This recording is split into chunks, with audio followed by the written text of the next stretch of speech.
Il n'y a pas de...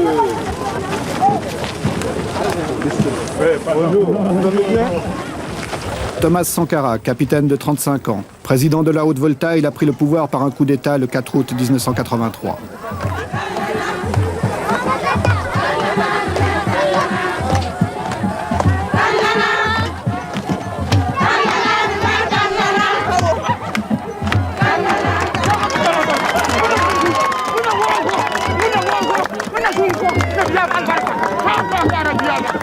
C'est parmi les couches les plus pauvres de la population qu'il compte ses plus chauds partisans.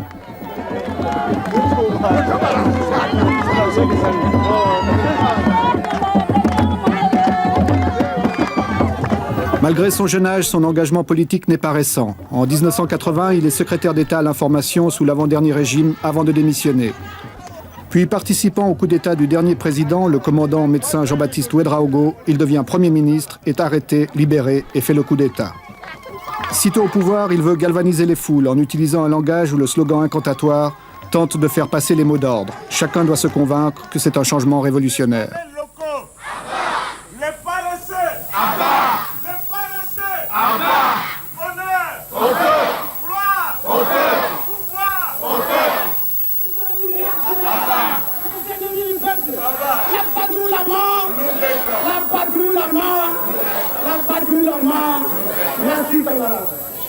À Pau, les gens sont venus très nombreux pour lui apporter leur soutien.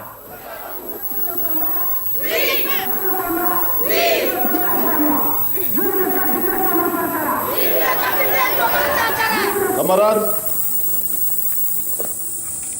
il faut enterrer tous les ennemis du peuple.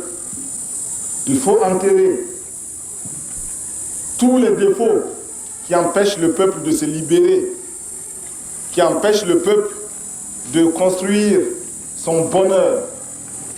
Si depuis 20 ans, chaque week-end, les femmes puisaient de l'eau comme elles le font, il y a longtemps que nous aurions rempli 20 barrages à Pau. Le pays n'est pas pauvre. Au contraire, il y a des ressources. En vous mettant au travail pour construire ces 20 villas, en vous mettant à la tâche, vous avez décidé de vous prouver à vous-même que vous êtes capable de transformer la réalité de cette ville de Pau. En effet, vous pouvez la transformer, cette réalité. Mais pour cela, il faut bannir de vos rangs les paresseux. Ceux qui ne veulent pas travailler. Il faut bannir de vos rangs les féodaux, les équilibristes. Ceux qui croient que ce chantier est pour eux l'occasion de devenir de petits patrons pour les élections futures. Tous ces gens, tout cela, il faut les mettre de côté. Il faut bannir de vos rangs les maris qui n'autorisent pas leurs femmes à aller sur les chantiers. Camarades, les mauvais maris, les paresseux, les voleurs, les maris réactionnaires, les petits patrons, les grands patrons, les détourneurs de fonds, les voleurs,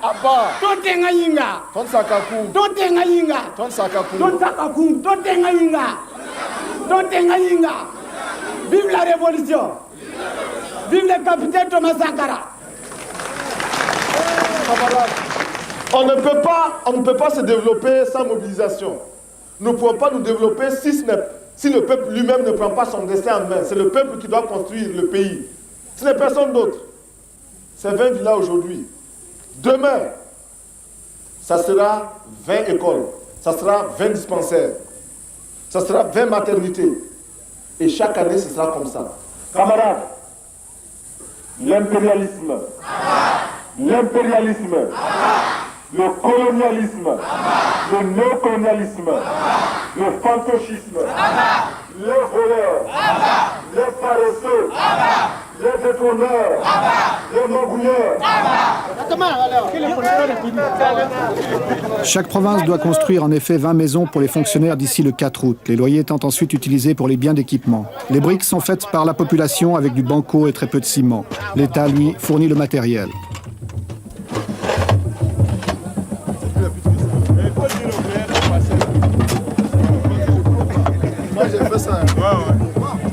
Afin d'entretenir le moral de ceux qui travaillent, le capitaine Sankara multiplie les visites de ses chantiers en mettant chaque fois la main à la pâte.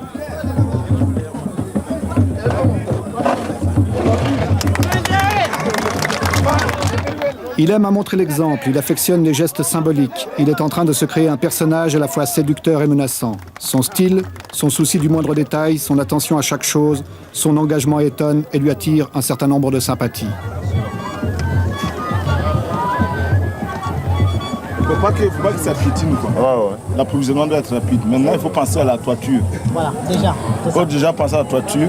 Il vaut mieux qu'ils aient leurs matériaux ici. Bon, n'oubliez pas de créer beaucoup d'espaces verts. Surtout le long de la route, là. Beaucoup d'espaces verts, des fleurs, des petits bancs. Si vous êtes ici, faites des petits bancs en béton, là. Des bancs publics. À la tête des chantiers du 4 août, il a mis des gens considérés comme peu favorables à son régime. Ceux-ci sont ainsi mis à l'épreuve. C'est une dernière chance qui leur est offerte de s'intégrer. Le chef de chantier, c'est le camarade Traoré. C'est un ingénieur agronome, c'est ça, hein? Oui, c'est ça. Bon, alors un ingénieur agronome qui est mis sur ce chantier-là pour participer activement, concrètement à la révolution. Et pourquoi est-ce qu'on l'a choisi lui? Mais comme la révolution n'exclut personne, mais donne à chacun la possibilité de se faire ou de se refaire, eh bien, lui est envoyé sur ce chantier-là. Mais voilà, il vit en parfaite harmonie avec le peuple militant de Pau, qui l'accepte, qui le suit et qui exécute ses mots d'ordre. Preuve qu'il intègre correctement la révolution et c'est effectivement un camarade. Monsieur le Président, est-ce que vous pensez que cet enthousiasme va durer longtemps? Aussi longtemps que les populations commencent à se convaincre et à percevoir qu'elles-mêmes peuvent transformer leur situation et peuvent améliorer leurs conditions.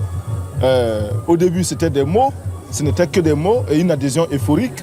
Le doute avait commencé à s'installer. Aujourd'hui, il est évident que dans ce bâtiment-là, qui se construit petit à petit, grâce à l'engagement des populations, ce bâtiment-là est la preuve que la révolution apporte effectivement quelque chose de qualitatif. Merci. Pour surveiller et encadrer le chantier, un commissaire politique a été nommé. Il peut s'appuyer sur les CDR, Comité pour la défense de la Révolution, formés surtout de jeunes très actifs. Dès son accession au pouvoir, le capitaine Sankara a effrayé certains milieux qui le considèrent comme étant l'homme de Kadhafi, l'homme de la Libye. L'homme de la Libye, peut-être que la Libye a des hommes. En tout cas, il n'en a pas ici. Et en tout cas, ce n'est pas moi. Je suis au contraire un voltaïque qui connaît ses réalités, la misère de son peuple, et qui voit aussi comment ailleurs d'autres ont eu le courage de prendre leurs responsabilités. Nous n'avons pas honte de dire que nous traitons avec Kadhafi, nous n'avons pas honte de dire qu'à certains moments, il nous a aidés à notre demande, et quand certaines de ces aides ne nous convenaient pas, nous le lui avons dit. Mais de là à dire que nous sommes influencés par Kadhafi, c'est absolument faux. Absolument faux parce que nous ne faisons pas ici ce que fait la Libye. D'abord, la Volta n'est pas la Libye. Ensuite, moi, je ne suis pas Kadhafi. Les voltaïques ne sont pas libyens. Cela est très important. Nos positions n'ont pas toujours plu. Mais nous voilà nous connaissons un dilemme. Soit taire nos positions que nous considérons comme vraies, donc taire la vérité. La vérité, c'est ce que chacun de nous a sa vérité, bien sûr. Nous n'avons pas la vérité absolue. Donc, consciemment mentir pour bénéficier des grâces de ceux qui peuvent nous aider ou de nos partenaires qui sont délicats et puissants. Ou alors leur dire la vérité dans la conviction, dans l'intime conviction que nous rendons service à notre peuple et à tout autre peuple. Aux Nations Unies, nous sommes membres du Conseil de sécurité des Nations Unies, nous recevons aujourd'hui des pressions multiples, multiformes pour orienter nos votes, pour orienter nos prises de position aux Nations Unies. Pouvons-nous nous taire lorsque l'on agresse un pays parce qu'il est petit? Pouvons-nous nous taire lorsque l'on envahit un autre pays? Nous estimons que si nous sommes aux Nations Unies et au Conseil de sécurité, et si nous n'y sommes pas simplement pour compléter les effectifs et pour la foire, nous devons avoir le courage de dire au nom des peuples qui nous ont fait confiance, car il s'agit de vote, et la Haute-Volta a eu plus de 104 pays qui l'ont élu, nous devons représenter leurs intérêts. Et en particulier, ces pays non alignés qui ont massivement voté pour la Haute-Volta, nous devons quotidiennement, constamment, courageusement défendre les intérêts des non alignés d'une manière particulière, mais d'une manière générale de tous les peuples qui s'indignent Si nous ne voulons pas que le Conseil de sécurité des Nations Unies et les Nations Unies en général deviennent une caisse de résonance manipulée par quelques tambourinaires puissants, il nous faut, nous, membres, y exercer tout notre droit, même s'il est limité du fait que quelques-uns ont un veto qui est omniprésent. Nous avons donc des pressions. Mais malgré tout, une grande puissance comme la France, comme les États-Unis ou comme l'Union soviétique, s'ils décident de retirer une partie de l'aide qu'ils vous apportent actuellement, peuvent vous mettre dans de graves difficultés intérieures. Mais c'est vrai. C'est la raison pour laquelle nous sommes obligés de lutter contre l'impérialisme et ses manifestations. L'impérialisme, aujourd'hui, sait qu'il est très important, il est plus utile pour lui de nous dominer culturellement, beaucoup plus que militairement. La domination culturelle est la plus souple, la moins coûteuse, la plus efficace. Et c'est pourquoi nous disons qu'aujourd'hui, pour renverser le régime de Haute-Volta, il n'est peut-être pas nécessaire d'amener des mercenaires puissamment armés. Il suffit simplement d'interdire l'importation du champagne ou du rouge à lèvres, je ne sais pas, ou des vernis à ongles. Cela suffit à nous renverser. Parce que la petite bourgeoisie aujourd'hui est convaincue qu'elle ne peut se passer de ces produits-là. Eh bien, il nous faut travailler à décoloniser les mentalités. Nous travaillons à reconditionner notre peuple, à accepter de vivre tel qu'il est, à ne pas avoir honte de ces réalités, à s'en contenter et même à s'en glorifier. C'est bien si les autres vivent comme cela, mais c'est normal que nous vivions autrement. Nous l'avons choisi. Et nous n'avons pas hésité à dire à d'autres pays, par exemple l'Union soviétique, que nous refusions une aide de l'Union soviétique qui n'était pas, de notre point de vue, à la hauteur de notre attente. Nous nous sommes expliqués et je pense que nous nous sommes compris. Mercredi, jour de réunion du Conseil des ministres. Ceux-ci s'y rendent dans leur nouveau véhicule de fonction.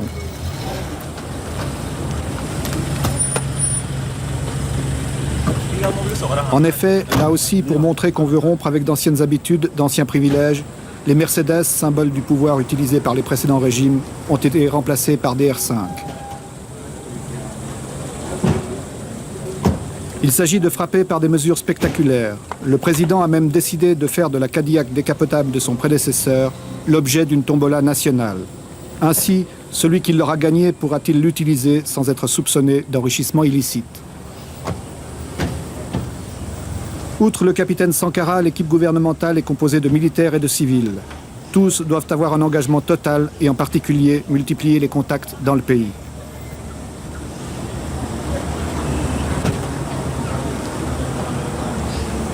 Tous les ministres civils ou militaires sont armés. Ils ont reçu une Kalachnikov que certains emportent même aux réunions du Conseil. Chacun a d'ailleurs suivi un entraînement militaire pendant quelques jours. La vigilance est de mise pour chacun dans un climat d'insécurité. Autre mesure de précaution, les lieux où se tiennent les conseils des ministres changent constamment. Ils ne sont connus qu'une demi-heure avant l'heure prévue. Le travail des ministres est chargé. Le programme qui est proposé aujourd'hui est austère, difficile. Pour toute l'équipe gouvernementale, il va représenter un effort considérable. Là aussi, chacun doit avoir ses dossiers bien préparés, bien étudiés. Le capitaine veille à l'engagement de chacun de ses ministres. La révolution, si elle promet un avenir radieux, elle part d'abord de sacrifices permanents. Et ces sacrifices, nous sommes décidés à les assumer. Et nous formons quotidiennement notre peuple à les accepter. Nous savons qu'ils sont lourds, très lourds. Ces sacrifices, nous avons demandé aux fonctionnaires de renoncer à une partie de leurs indemnités, parce qu'ils sont des privilégiés. Cela, vous vous en doutez, ne peut pas être bien accueilli partout. Ces sacrifices, nous demandons aux voltaïques de se mobiliser. Si ailleurs, si dans certains pays, on a pu détourner un fleuve, en Volta, nous pouvons bien le faire parce que nous avons des bras aussi vigoureux. Ces sacrifices, nous les imposons au gouvernement, aux membres du gouvernement auxquels nous imposons un rythme de vie, un train de vie très modeste. Nos ministres ne sont pas autorisés à voyager en classe première, en première classe dans les avions. Ils prennent les classes touristes. Et même quand il est possible de les faire voyager par les avions charter, nous le faisons. Nous avons suspendu pour une longue période les brasseurs d'air, l'air conditionné dans les bureaux, etc. Nous avons supprimé les indemnités des ministres, du président, etc. Nous les avons tous ramenés à leur salaire d'instituteurs quand ils étaient instituteurs, de professeurs, de médecins ou de capitaines, dépouillés de toutes autres indemnités. Revenez.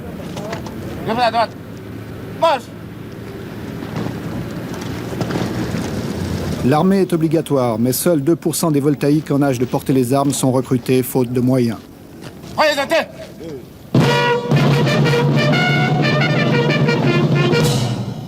En Haute-Volta, c'est une chance et un privilège comme ailleurs en Afrique que de devenir soldat. Cela assure du travail et un salaire garanti.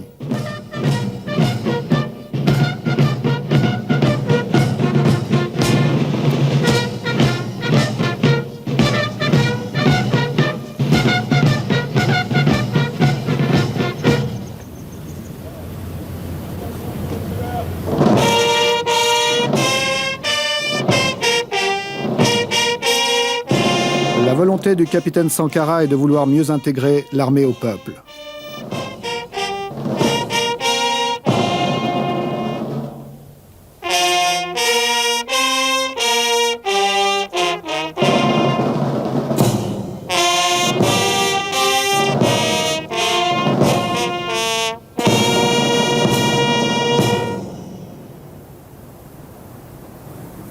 Nous avons donc nous refaisons notre service national. Au lieu de 18 mois, il sera maintenant de 12 mois. Mais au lieu d'être simple, exclusivement militaire, le métier des armes, 18 mois, et après on en garde certains, les autres sont renvoyés, non. Ce sera un service où il faudra apprendre bien sûr le maniement des armes pendant un certain temps, une période donnée, mais une autre période, à peu près les 3/4 du temps du service, ces 3/4 seront consacrés à la production. Sous l'encadrement militaire, bien sûr. Pourquoi nous faisons cela? D'abord, nous disons que la défense du peuple incombe au peuple. Et il faut que le peuple se mobilise, il faut que le peuple soit en armes, car nos ennemis sont nombreux, tout le monde n'acclame pas la révolution voltaïque, et tout le monde n'a pas entré l'âge de guerre contre nous. Et aussi, nous estimons qu'il n'est pas question de confier la défense du peuple à une minorité, si spécialisée soit-elle. Non, c'est le peuple qui se défend. Et c'est le peuple qui décide de faire la paix quand il ne peut plus poursuivre la guerre. C'est le peuple qui décide du budget de l'armée. C'est le peuple qui décide de ce que doit être l'armée. Il ne faut pas qu'il y ait une armée, une aristocratie au-dessus du reste du peuple. Nous voulons casser cela. Et même nos galons, nous voulons transformer tout cela pour que l'armée, enfin le militaire se fonde dans son peuple. Mais les militaires voltaïques auront à produire, à participer à la production agricole, plus tard industrielle, et d'une manière générale à la vie économique. Et déjà, nous enregistrons des succès, des résultats très positifs dans toutes les casernes, répondant à un mot d'ordre que nous avions lancé il y a un certain nombre, il y a quelques mois. Les militaires se sont mis à construire des poulaillers et procèdent à un élevage des poulets qui est de plus en plus intéressant. Quelle était la consigne pour les soldats? La consigne était un quart de poulet par militaire et par semaine. C'est un minimum. Nous savons que si ce quart de poulet par militaire et par semaine est réalisé, il y a une amélioration de l'alimentation. Il y a aussi un désintéressement de cette couche de salariés réguliers que sont les militaires par rapport au marché du poulet, de la volaille. Ce qui va nécessairement baisser le prix de la volaille pour d'autres clients que sont les civils. Et puis, l'effet d'entraînement, c'est que le militaire qui le fait pour lui-même, qui le fait parce que son chef lui a donné l'ordre de le faire, sera tenté de le faire pour lui-même à domicile. Et puis, forcément, cela fera tache d'huile. Bon, du reste, déjà, certains militaires ont estimé que ce mot d'ordre, un quart de poulet par militaire et par semaine, n'est pas suffisant. Et ils font un demi-poulet. Et il y en a même qui prétendent qu'ils feront un poulet par militaire et par semaine. Nous ne demandons que cela, parce que la révolution, c'est aussi vivre dans l'opulence, c'est vivre dans le bonheur, mais le bonheur et l'opulence pour tous, non pas pour quelques-uns.